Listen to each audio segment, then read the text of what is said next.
Ito pong isang halimbawa kung paano yung mga magsasaka sa bukid ay pwedeng magamit yung kinukonsider nating waste materials na. Ito po actually yung mga palay na naiwan sa pag-thresher at pinakuha ko sa aking mga tao.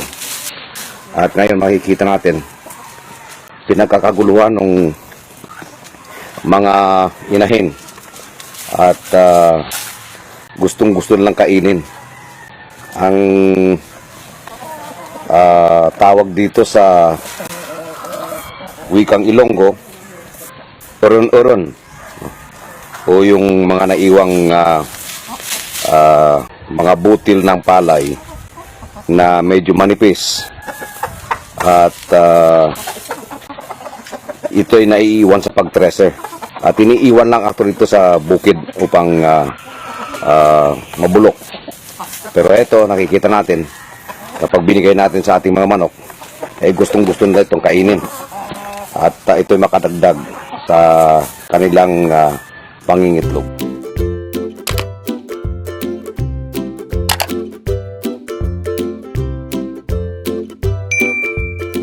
This is how we breed our Manok Pinoy. It's actually free-range breeding.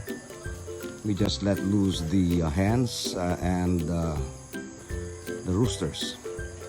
So there are about 80 hens in this yard, and we have 8 roosters to serve them. So they have a lot of space around, and they actually just run around, enjoy the feeds, and then when they are ready to lay eggs, they just go to that portion over there where they actually have a lot of baskets where they lay eggs. So this is how we breed our Manok Pinoy, the natural way, nothing artificial, just plain and simple poultry raising in the backyard. And in this yard we can collect about 40 eggs every day, which are hatched in a modern incubator to produce the Manok Pinoy, which is now registered under the Intellectual Property Office as a chicken breed, which I developed in about 8 years ago in this farm in Barangay Papo, Kinabawas. This is how they lay eggs. Natural. Ang isa pang critical aspect ng pag-aalaga ng manok ay ang pagpapanatili na malinis at sanitized ang mga incubators. In our case, for example, gumagamit kami ng incubators at kailangan pag labas nung isang batch ng mga sisiyo, bago mo siya lalagyan uli, kailangan linisin na maigi at i-disinfect para yung susunod na mga itlog ay hindi makontaminate. Kung meron mang mga bacteria na naiwan, ay hindi makontaminate ang next na itlog. So makikita nyo dito sa aming farm, medyo marami itong aming incubators, no? At ngayong araw na ito, naghahanda kami na mag-load ng bagong batch. So makikita nyo yung mga incubators ay naka-ready, and each incubator has the capacity of 1,400 eggs. So ngayong araw na ito, we're expecting to load about 2,000 eggs. And ito ay harvest for the last 7 days. And ito ngayon ay ilalagay sa mga incubators na malinis na at na disinfect para siguradong yung mga lalabas na sisiw ay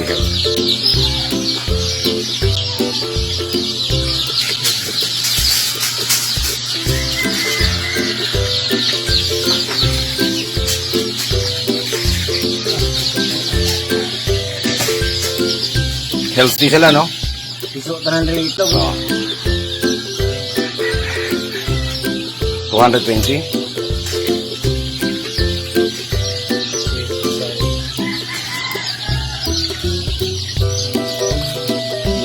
Itong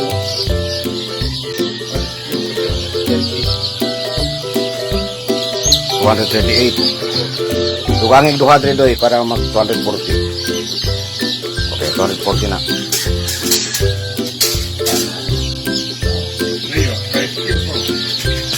ha? Dito pa na.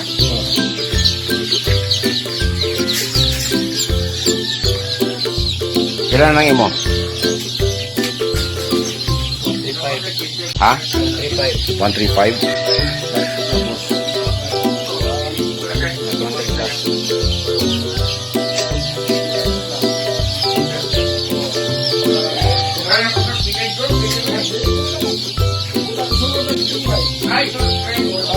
Kaya tanan. 151 plus 40. 240, 151, 391. Sa ilalo mo na yung pila? 200 sarado. So 151 plus 240 391 plus 200 591 tanan na piso nimo. Okay, good. We are unloading today 1,261 chicks. Ito po yung batch ng 2,000 eggs. Mababa yung hatching rate kasi nagkamali kami rito. Hindi namin na-load yung itlog at inabot ng 11 days. So mataas yung percentage ng bugok na itlog. So this is a lesson that we are learning. Dapat hindi talaga aabot ng 10 araw yung itlog. Pinaka-ideal is 7 days. Pero ngayon dahil medyo marami ng itlog namin weekly, maglo-load kami sa incubator every 5 days para mas maganda yung hatching rate. So ito po yung isang lesson na gusto namin i-share sa aming mga kaibigan na gusto rin magparami ng manok using the incubator. Never ever load old eggs at huwag paabutin ng 10 araw yung itlog bago i-load sa incubator. Kailangan na maximum na edad ng itlog bago i-load sa incubator is 7 days. And 5 days would be better. Pero kung konting itlog mo, 7 days would be alright. So we are sharing with you our experience sa pagpaparami ng manok Pinoy dito sa Braveheart Farms sa Kidapawan City, North Cotabato. Ito po yung nakita namin pinaka-effective and practical brooding system. Kung makikita nyo, semicircular brooder na gawa lang po ito sa yero, GI sheet, at nakapalipot sa mga sisiw, and then nilalagyan lang ng rice hull o labhang sa ilonggo. Tapos may mga tubig sila, may ilaw. Etong batch na ito, this is 1,000 chicks. Maluwag sila. And ang kagandahan itong semicircular brooder, kapag nag-stampede ay hindi magkakaroon ng trampling. Ayun usually ang isa sa mga dahilan kung bakit maraming namamatay na sisiw. Kung may corner o rectangular yung brooder mo, sapagkat maiipit sila sa kanto. But with this system, kapag naipit sila, pwede lang silang umikot sapagkat walang kanto yung brooder. So, ito po ay turo din lang sa akin ng mga kaibigan. But you know, we're learning from other farmers as well. We don't have the monopoly of good practices, and wala namang bright sa farming. Lahat tayo ay natututo by learning from the experiences of other farmers, and this is one of those things that lessons that we learned from other farmers. A circular galvanized brooder, improvised brooder, very effective. Manok Pinoy chicks. If you notice, they are placed in a circular brooder. Ito po ay nakopya ko lang din sa ibang mga breeders. And it's a very practical setup. Sapagkat ang problema actually noong four-cornered brooders, minsan kapag nagpapanik yung mga sisiw, nagkakaipitan. Kapag nag-stampede, ay merong mamamatay na naiipit sa corner. But with these circular brooders na merong rice hull sa ilalim, ay allows the chicks to run around at hindi nako-corner. So, halos wala pong mortality sa stampede at maganda yung ating survival rate. So they are kept here until about 1 month old para makumpleto yung immunization process, and then binibitawan na sila sa free range. This is how we do things here in the Braveheart Farms of North Cotabato. In farming, especially raising of free range chicken, kailangan mabilis ka mag-adjust sa mga problema nakikita mo. Say for example, nung makikita namin na medyo vulnerable yung mga sisiw sa sakit dahil umuulan na at inaatake kami ng uwak actually, no, na kinakain yung mga maliliit na sisiw, ay inadapt na namin yung aming dating procedure na hinahayaan muna namin yung mga sisiw sa tinatawag nating improvised brooder, na dati circular to, pero dahil makitid yung area namin, medyo ginawa namin pahaba. So ito yung latest batch namin ng mga sisiw, 1,558 out of 1,900 eggs. 7 days old lang yung itlog, so maganda yung ating hatching rate. And ito yung sinundan niya na batch, a gap of 7 days. Ito yung 1,300 plus, no? So that's a total of 2,008 already. Ito naman ay 1,261 na nilagay natin last week. So it's a total of over 4,000 na. And ang sinundan nito yung nasa taas na ngayon, no, na nilagay natin sa isang elevated na brooder system, kasi nakikita nga natin na dahil sa umuulan ay nagiging vulnerable sa sakit at stress yung mga sisiw. So we decided to hold on to them a little longer. Dati-dati at age 2 weeks binibitawan na namin sa range, or later ginawa namin 35 days. Pero ganun pa rin kasi umuulan na stress yung mga sisiw, vulnerable sa sipon, no? And minsan ay nananamlay. So ito yung pinakamatanda ng batch. This is about 40 days old, and kompleto na ito ng vaccination except yung coryza vaccination.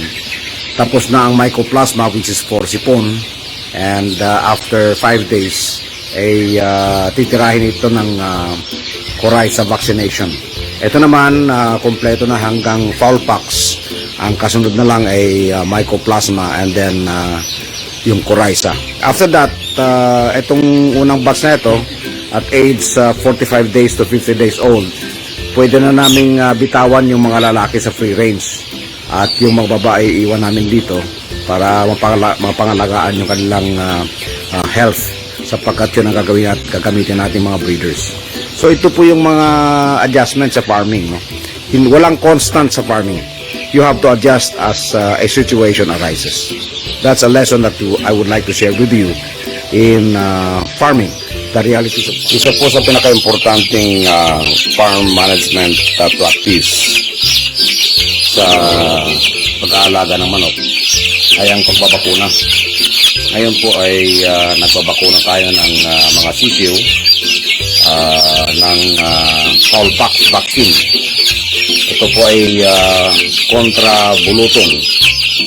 So ang vaccine po na ito ay nabibili natin sa halagang 350 pesos per bottle, and it's good for 1,000 chicks. Ang ginagawa, dapat nakalagay sa yelo o sa ice yung vaccine para hindi mamatay yung vaccine. And ito yung process na tinatawag na breaking of the wing web, no? Yung malambot na bahagi ng pakpak tinutusok ng karayom na nilulublob muna doon sa vaccine. So effectively, papasok yung vaccine sa katawan ng sisiw, and this will protect the sisiw from foulpox o tinatawag natin bulutong o kalunggo sa ilonggo, no? So matrabaho dahil kung 1,000 ang sisiw mo, talagang huhulihin mo isa-isa at i-vaccine isa-isa, no? But that's how farmers work. Talagang ganyan kahirap ang pagkasaka, especially itong poultry raising. Kung hindi ka maghihirap, wala ka rin kita. So ngayong araw na to, mga 700 itong iba-vaccinate, and this is being done upon reaching the age of 15 days. Yan po ang isa sa mga vaccines na importante. In the future, we will show you how to vaccinate the chicks sa ibang mga... From the brooder, yung mga sisiw na kompleto na ang immunization, nililipat namin sa isang area na ganito. Ang tawag namin dito ay hardening area, where we increase their capacity to adjust kapag tinapon na sila sa free range. And they stay here for about a month.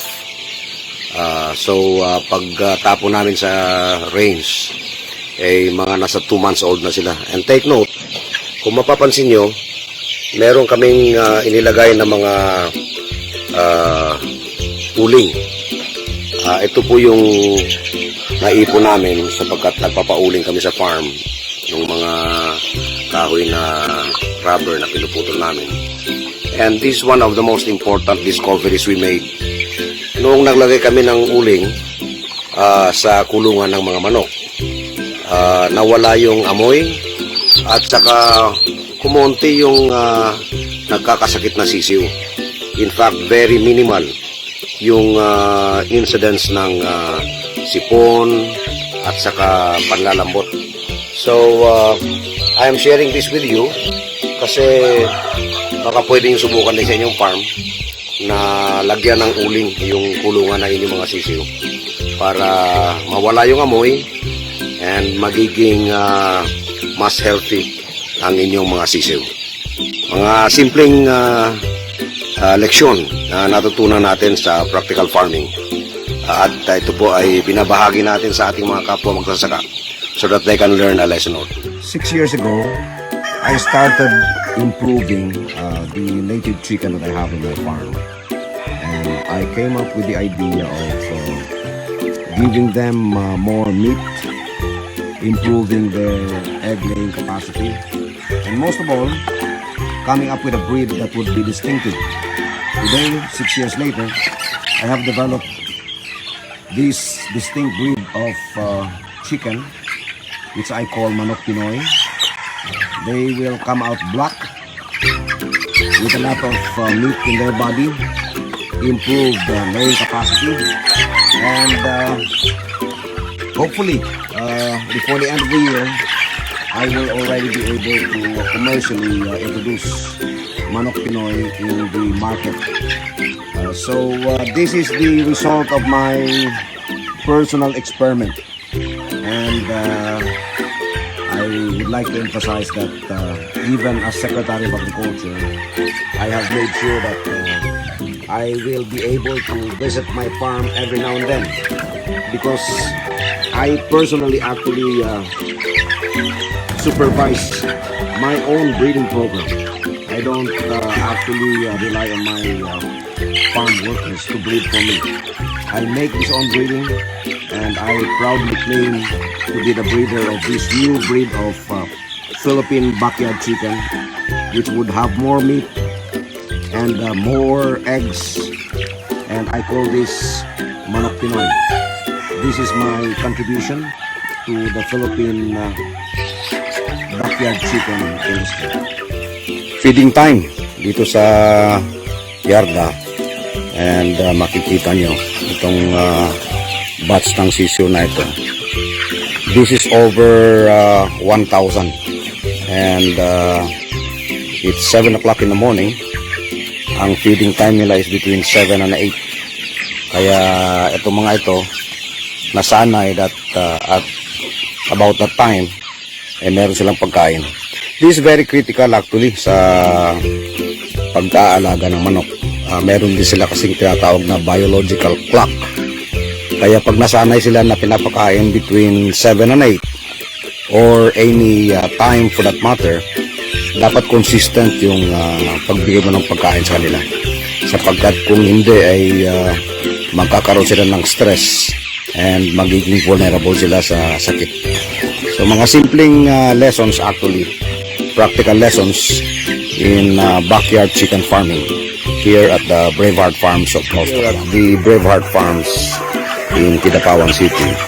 Ito po yung isang batch ng manok Pinoy na nilagay natin sa bagong yard.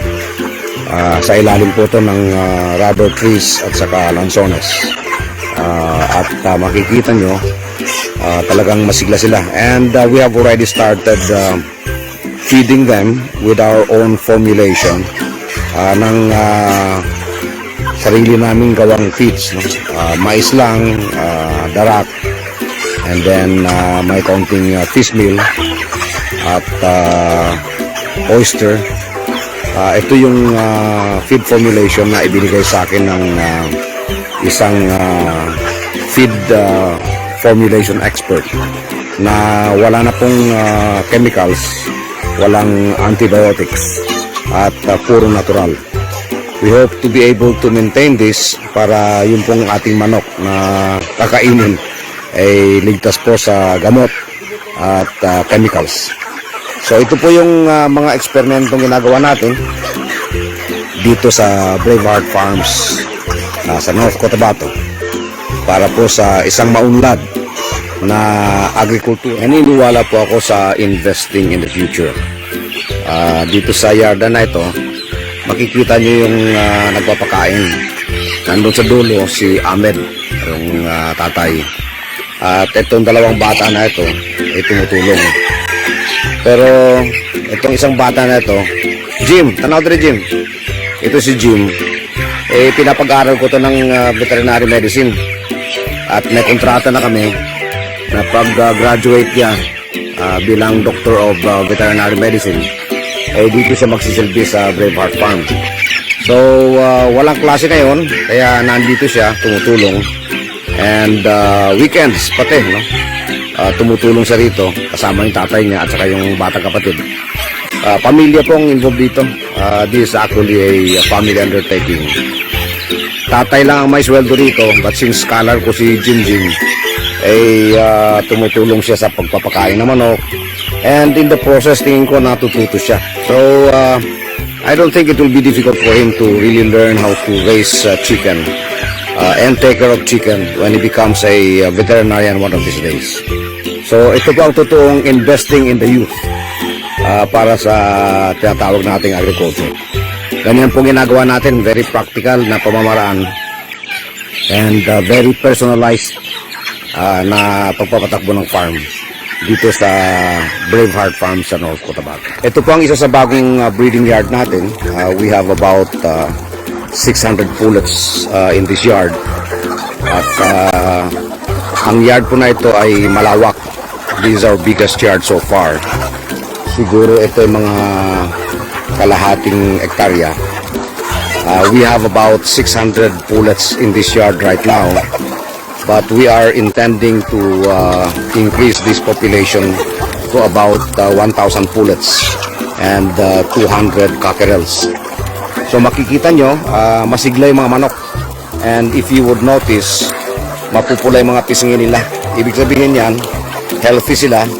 At pangalawa, kapag mapula ang pisngi ng mga manok, ng mga inahin, ng mga pullets, parang babae din yan kapag nagli-lipstick na, ibig sabihin dalaga na. At ang iba sa kanila ay nangingitlog na.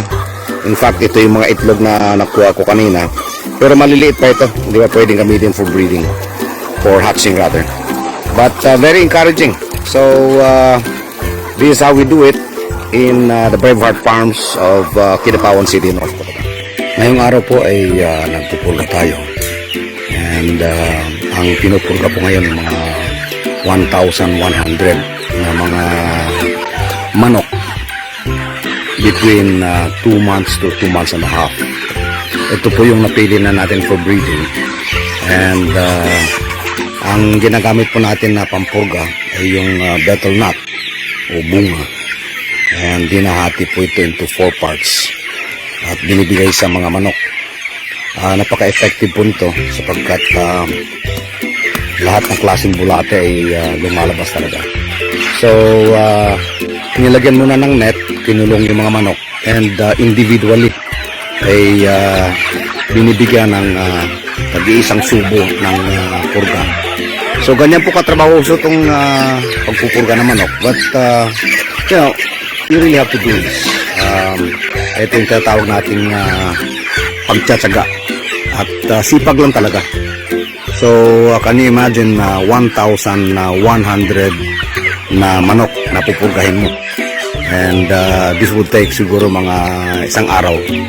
Pero pagkatapos nito, they will be free of worms and gagandahin ka na. Isang magandang karakteristik ng manok Pinoy, the free-range chicken that I am breeding right now in my farm, yung kanilang hilig sa pagkain ng damo. At ito, surprise of all surprises, ito yung mais ko na tinanim ko. Siguro nung nilipat ko sila rito, mga 1 month old yung mais. At pagkatapos ko silang ilipat dito, inubos nila lahat ng damo sa ilalim ng mais. Kaya makikita nyo, parang ni-round up yung mais ko. Kaya lang, kapag medyo abot nila yung dahon, ay kakainin nila pati yung dahon at may natutumbang mais. But this gives me an idea. Magandang pang secondary production or agricultural activity ang pag-alaga ng manok Pinoy sa ilalim ng ating mga prutas, niyog, at iba pang tree crops, sapagkat hindi mo na kailangan pang maglinis. Meron ka pang libreng organic na abono sapagkat yung tae nila ay magsisilbing abono sa ating mga tanim. Another good discovery in our farming experience here in the Braveheart Farms of Kidapawan City. Today we conducted another experiment in the farm. I picked out 4 panicles of still young sorghum and tried to feed this to our pullets in the farm. At nakita ko talagang gustong-gusto nila yung batang sorghum na medyo may gatas pa, no? So this is another discovery na nakita natin dito sa Braveheart Farms, where yung sorghum actually would be a very good feed for our backyard poultry or even game fowls. Tingnan nyo kung gaano ka voracious yung ating mga young hens na talagang hindi hinihintuan yung pagkain ng young sorghum na dapat siguro mga 3 weeks from now pa ang harvesting ito. Pero napapakinabangan na natin sa pamamagitan ng pagbitin, no? And they love picking the brains of the young sorghum at nagagawan pa sila. Another good experiment here in the Braveheart Farms. Dito sa yarda, nagkakagulo na. Umuusok yung lupa at hinahabol nila yung pagkain. So we have about 2,000 heads in this yard. And since it's already about 4 o'clock in the afternoon, oras na ng kainin ko. Kaya sinusundan nila yung nagpapakain. Nagkakagulo na. Hindi uso ang social distancing dito. But this is an assurance that we will have food. At ito yung palagi kong sinasabi as a farmer advocate myself. Ito yung sinasabi ko palagi na, alam nyo, ang buhay ay kaunting sipag lang, kaunting tiyaga. At ito ganito karami ang manok ko sapagkat tinutukan ko yung aking backyard chicken raising program. And I'm happy that through this project, medyo marami na tayong natutulungan. Nakakapagbigay tayo ng libreng lechong manok tuwing linggo sa ating mga frontliners. And ito assurance that this program will continue. So this is our way of encouraging people to go serious on farming. Ito yung assurance natin of. Ito po yung bagong gawa na barbecue grill, locally made. At ito po ay bahagi ng aking project ngayon na gustong umpisahan. Magpapagawa ko nito ng mga 50 pieces at ipapamahagi ko sa mga mahihirap na pamilya dito sa North Cotabato, yung mga kamag-anak ko, mga kaibigan na walang hanap buhay. And then weekly, susuplayan ko sila ng manok Pinoy na pang barbecue. At ang estimate namin, sa bawat manok Pinoy na isusupply ko sa kanila, ay kikita sila ng at least 200 pesos sa barbecue sapagkat yung isang manok pwede mong hatiin into 4 parts. At ang isang barbecue ay depende sa lugar, minsan ay 120, minsan naman 150. So kung palagay ay 120 lang, ay aabot ng 480 pesos ang isang pirasong manok. Hindi pa kasama dun yung atay, ang batikulon, gizzard, ulo, at saka yung likod syempre. So yun yung extra income niya. Hopefully, mag-succeed itong project na ito sapagkat ito yung pangarap ko. Na bilang isang magsasaka, yung aking inumpisahan sa Braveheart Farms na pag-breed ng manok Pinoy ay makakatulong sa pag-angat ng buhay ng ating mga mahirap na kamag-anak at mga kababayan. Initially dito muna sa North Cotabato. Later on, pag marami na, pwede na nating i-share sa ibang probinsya sa buong Mindanao.